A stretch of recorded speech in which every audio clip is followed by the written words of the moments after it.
ਦੀ ਹੈਗੇ ਆ, ਬਹੁਤ ਹੀ ਪਿਆਰੇ ਵੀਰ ਆ ਜੀ, ਅਵੈਸ ਘੁੰਮਣ ਸਿਆਲਕੋਟੀ ਸਾਹਿਬ। ਉਹਨਾਂ ਦਾ ਹੈਗਾ ਜੀ 8ਵਾਂ ਨੰਬਰ। ਉਹਨਾਂ ਨੇ ਜੀ ਜਿਹੜਾ ਚੈਨਲ ਆਪਣਾ ਸਟਾਰਟ ਕੀਤਾ ਸੀ, ਸ਼ੁਰੂ ਕੀਤਾ ਸੀ, ਉਹ ਸੀ 14 ਸਤੰਬਰ 2018 ਤੋਂ ਜੀ। ਸਬਸਕ੍ਰਾਈਬਰ ਉਹਨਾਂ ਦੇ ਹੁਣ ਤੱਕ ਦੇ ਹੈਗੇ ਆ ਜੀ 2,24,000। ਵਿਊਜ਼ ਉਹਨਾਂ ਦੇ ਹੁਣ ਤੱਕ ਦੇ ਕੁੱਲ ਮਿਲਾ ਕੇ ਹੈਗੇ ਆ ਜੀ 43 ਮਿਲੀਅਨ।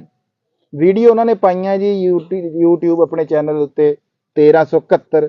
ਜੇ ਪਿਛਲੇ ਮਹੀਨੇ ਦਾ ਅਸੀਂ ਇਹਨਾਂ ਦਾ ਹਿਸਾਬ ਕੱਢੀਏ ਤਾਂ ਇਹਨਾਂ ਨੂੰ ਹਰ ਰੋਜ਼ ਦੇ ਜਿਹੜਾ ਨਾ ਜੀ ਨਾ ਪਿਛਲੇ ਮਹੀਨੇ ਦੇ ਇਹਨਾਂ ਦੇ ਜਿਹੜੇ ਸਬਸਕ੍ਰਾਈਬਰ ਆ ਉਹ ਹੈਗੇ ਆ ਜੀ 1000। ਪਿਛਲੇ ਮਹੀਨੇ ਦੇ ਜੇ ਇਹਨਾਂ ਦੇ ਵਿਊਜ਼ ਝਾਕੇ ਦੇਖੀਏ ਉਹ ਹੈਗੇ ਆ ਜੀ 3,34,000। ਤੇ ਜੇ ਪਿਛਲੇ ਸਾਲ ਦੀ ਗੱਲ ਕਰੀਏ ਵੀ ਇੱਕ ਸਾਲ ਦੇ ਵਿੱਚ ਇਹਨਾਂ ਨੇ ਜਿਹੜੇ ਸਬਸਕ੍ਰਾਈਬਰ ਇਕੱਠੇ ਕੀਤੇ ਆ ਉਹ ਜੀ 24,000 ਸੀਗੇ।